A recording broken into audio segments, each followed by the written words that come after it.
Hi, my name is Ray McNulty and I'm one of the directors and trainers at White Knight Sage Training. We teach novices and people who are experts in manual accounts how to use Sage software. So welcome to this series of In a Nutshell videos where I try and remove a lot of confusion people have about accounts by explaining them in layman's terms in everyday language. One of the most important reports that a company can produce is a balance sheet. So what is it? Why is it called a balance sheet and what's it for? It's called a balance sheet because it's made up of two lists of figures, two columns of figures, and for it to be accurate, both sides must balance. That is, they must add up to the same amount. One side of the two list will be all the things a company owns that belong to the company, and these are called assets. And the other side is all that a company owes, things that they owe out, and these are called liabilities. If you saw a typical balance sheet for a business, you'll probably find a list of assets would be things like cars, computers, office equipment, machinery, buildings, all the things that a company owns. The list of things that the company owed, liabilities, may be things like an overdraft, loan from the bank, mortgage, payments to the Inland Revenue. Assets you might have in your own home could be a washing machine, car, furniture. Liabilities you might have at home could be a mortgage, a bank loan, a loan off family. So assets are what you own, which is good, and liabilities are what you owe, not so good. Now there's a lot of information about a business on a balance sheet, but the number one reason why owners of companies should look at a balance sheet is to find out the working capital. This figure is really important because working capital is the amount of money or cash that the company can get its hands on straight away to pay for its day-to-day expenses such as rent, wages, fuel, advertising. Keep this in mind that a top, successful, brilliant company can go bust if it doesn't have enough working capital or cash to pay its day-to-day debts. So let me explain how a company could go bust.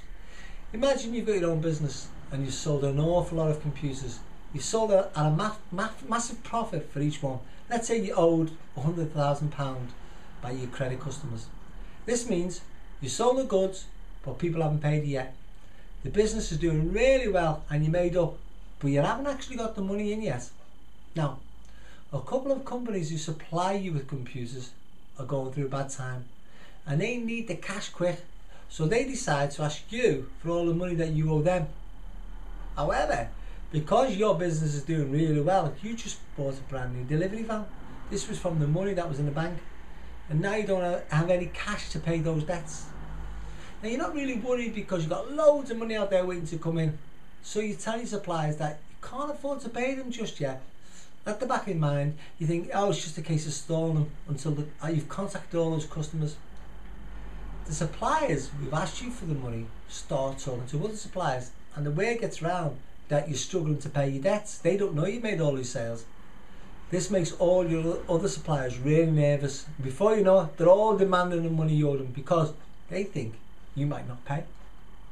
In a panic, you start putting pressure on your customers to pay. Some do, some don't.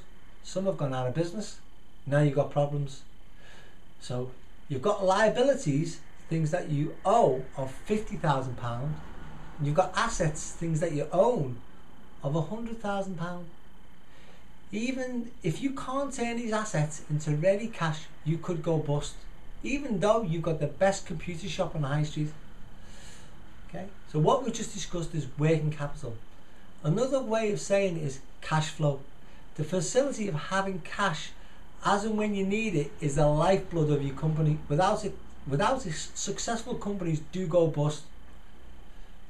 Okay, this is how the working capital figure is calculated, and it's a bit more detail in this, but this is just a very brief overview. The working capital figure is calculated by adding up all the current assets. These are things that a company owns, such as the money in the bank and cash accounts, and that can be quickly turned into cash and money. You then add up all the current liabilities, things that a company owes, and you see what the relationship is between these two figures. Now, Are there more assets than liabilities, which is good, or is it the other way around, which is bad? So, what would you use a balance sheet for? If you wanted a bank loan, the bank manager would want to see this. He'd want to see all your assets, your liabilities, your creditors, your debtors, what was in the bank. If you're selling a business and you want to prove to a potential buyer that it was a good business, they'd want to see it.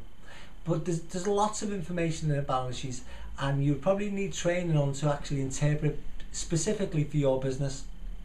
Okay, so to summarise, a balance sheet is a list of all the assets and liabilities of a company.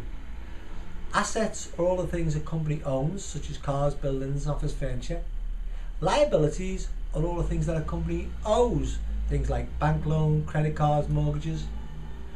One of the most important figures that the balance sheet calculates is the working capital. Working capital is the amount of ready cash you can get your hands on or have available to pay for day-to-day running business expenses. If a company does not have sufficient working capital, even if it's the best business in the world, it can go bust. Now there's a lot of information in there, so don't worry if you didn't get it the first time around. You may want to run this video again and possibly take notes. By the way, if there are any topics out there that's confusing you and you'd like me to look at it and see if I can simplify it in this way, please visit www.whiteknightsagetraining.co.uk, and on the screen as you look at it on the bottom right hand side, there's boxes there. Fill those boxes in and put a little request in for the type of video you want, and I'll try my best to do for you. Hope you've enjoyed this video. Look forward to seeing you in the future. Thank you. Bye.